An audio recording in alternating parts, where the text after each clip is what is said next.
নমস্কার বন্ধুগণ, কেমন আছেন সবাই? আশা করি সবাই ভালোই আছেন। মন্ডল ব্লগস চ্যানেলে আপনাদের সবাইকে স্বাগত। ছেলে বলল, মা সর্ষে ইলিশ খেয়ে খেয়ে একঘেয়েমি লেগে গেছে, আর সর্ষে ইলিশ খাবো না, একটু অন্যরকমভাবে ইলিশ মাছটাকে রান্না করো। তাই ছেলের অপছন্দের সর্ষে ইলিশ না করে একটু অন্যরকমভাবে ইলিশটাকে আজকে রান্না করলাম। ইলিশ মাছগুলো প্রথমে ধুয়ে পরিষ্কার করে নিলাম, তারপর এতে নুন আর হলুদ ভালো করে মাখিয়ে ম্যারিনেট করে রেখে দিলাম। এইভাবে রান্না করে আপনারা যে কেউ যে কোনো সময় করে খেতে পারেন। এতে কোনো বাটনা সেরকম দেওয়া হবে না, খুব লাইটভাবে এই রান্নাটা করা হবে। তা প্রথমে আমি ইলিশ মাছগুলো এইভাবে নুন হলুদ মাখিয়ে ম্যারিনেট করে রেখে দিলাম, একটা সাইডে সরিয়ে নিলাম। আর এর মধ্যে আমি বেগুন দেব।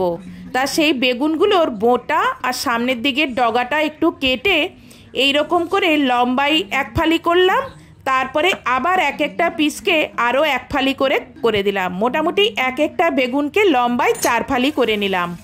এবার বেগুনগুলো যেহেতু কালো হয়ে যাবে, সেই জন্য বেগুনগুলোকে আমি জল দিয়ে ভিজিয়ে রাখলাম। এইভাবে আপনারাও জল দিয়ে সঙ্গে সঙ্গে ভিজিয়ে দেবেন। এর মধ্যে যে কাঁচা লঙ্কাগুলো দেব, আমি সেই কাঁচা লঙ্কাগুলো চিড়ে নিলাম। একটি আলুও দেব, সেই জন্য আলুটাকে ছুলে নিয়েছি, দিয়ে হাফ করলাম। তারপরে সেই হাফ আলুটাকে আবার এইভাবে আড়ে আড়ে পিস করে নিলাম। মোটামুটি আলু ভাজার মতন করে, মানে অত পাতলা নয়, কিন্তু একটু মোটা মোটা রেখে এইভাবে পিস করে নিলাম। আর একটি টমেটো দেব, সেই টমেটোটাও কেটে তার বোঁটাটা বাদ দিয়ে সেটাকেও আড়ে আড়ে আলুর মতন করে এইভাবে পিস করে নিলাম। মোটামুটি সব সবজিগুলো যাতে দেখতে একই রকম দেখায়, সেই রকমভাবে সব সবজিগুলোকে কেটে নিলাম। চলুন এবার রেসিপিটা শুরু করি।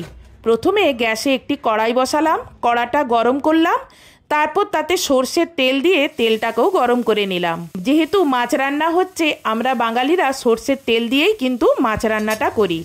এবার ম্যারিনেট করে রাখা ইলিশ মাছের পিসগুলো এই তেলের মধ্যে দিয়ে দিলাম, দিয়ে চট করেই উল্টে পাল্টে ভেজে তুলে নিলাম। বেশিক্ষণ ধরে ইলিশ মাছগুলো কিন্তু ভাজা হবে না, জাস্ট হালকা করে একটু ভাজা হবে। এবার পুনরায় আরেকবার সর্ষের তেল দিলাম একটু বেশি করে। এবার এতে কালো জিরে আর চেরা কাঁচা লঙ্কা ফোড়নে দিলাম। আমি ইলিশ মাছ রান্নাতে কালো জিরে কাঁচা লঙ্কা ফোড়ন দিতেই বেশি পছন্দ করি। তারপর এতে কুচানো আলুগুলো দিয়ে দিলাম, সাথে সাথে আলুর মতন অল্প একটু লবণও দিলাম। দিয়ে এগুলোকে একটু নেড়ে চেড়ে ঢেকে একটু হালকা করে সিদ্ধ করে নেব। ইলিশ মাছ ভাজার গন্ধ বাইরে বেরিয়েছে, ছেলে গন্ধ পেয়েছে, সঙ্গে সঙ্গে রান্নাঘরে চলে এসেছে। সে বলছে, মা আমিও রান্না করব। তাই সে একদিকে কড়াই নাড়তে থাকছে আর আমি পাশ থেকে দিতে থাকছি। রান্না করায় অতটা পটু নয়, তাও চেষ্টা তো করছে।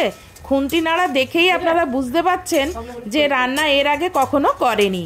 এবার লম্বা ফালি করা বেগুনগুলো দিয়ে দিলাম। তারপর এই বেগুনের মতন অল্প একটু নুন দেব, আর এই কুচানো যে টমেটোটা আছে পাশে, এই টমেটোটাও এই সময় দিয়ে দেব। আজকাল টমেটোগুলো সহজে গলতে চায় না, এই সময় যেহেতু নুনটা দিয়েছি তাই টমেটোটাও এই সময় দিয়ে দিলাম, তাহলে টমেটোটা তাড়াতাড়ি করে নরম হয়ে যাবে। তাই একটু নেড়ে চেড়ে ঢেকে কিছুক্ষণ রেখে আবার ঢাকাটা খুলে দেখলাম হলুদটা দেওয়া হয়নি, তাই এই সময় হলুদটাও দিয়ে দিলাম। দিয়ে এগুলোকে নেড়ে চেড়ে ঢেকে আর এগুলোকে ভাজা করে নেব।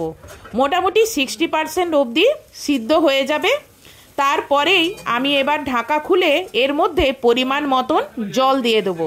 মানে আপনার যেরকম দরকার সেই অনুযায়ী আপনি এখানে জলটা দিয়ে দেবেন, পরে তো আর জল দেওয়া যাবে না। একবারেই আমি 1.5 গ্লাসের মতন জল দিয়ে দিলাম, এর বেশি আমার আর প্রয়োজন নেই। এবার ঢেকে জলটাকে আমি ফুটতে দিলাম। যখন এই রকম জলটা ফুটবে তখন আপনি দেখবেন বেগুনটা মোটামুটি সিদ্ধ হয়েই এসেছে। এবার ভাজা মাছগুলো এর মধ্যে দেব, মানে ইলিশ মাছগুলো দিলাম, দিয়ে এবার একটু নেড়ে চেড়ে এটাকে কিছুক্ষণ ফুটিয়ে নিলাম। বেশিক্ষণ ফুটাতে লাগে না, ইলিশ মাছ সঙ্গে সঙ্গেই কিন্তু রান্না হয়ে যায়। আপনারা যদি কাঁচা জিরের গুঁড়ো দেন তাহলে যখন মাছ দিলেন তখনই দিয়ে দেবেন, আর আমি যেহেতু ভাজা জিরের গুঁড়ো দিচ্ছি তাই একটু পরে আমি ভাজা জিরের গুঁড়োটা দিচ্ছি। মানে নামানোর কিছুক্ষণ আগে আমি ভাজা জিরের গুঁড়োটা দিয়ে ফুটিয়ে নামিয়ে নেব।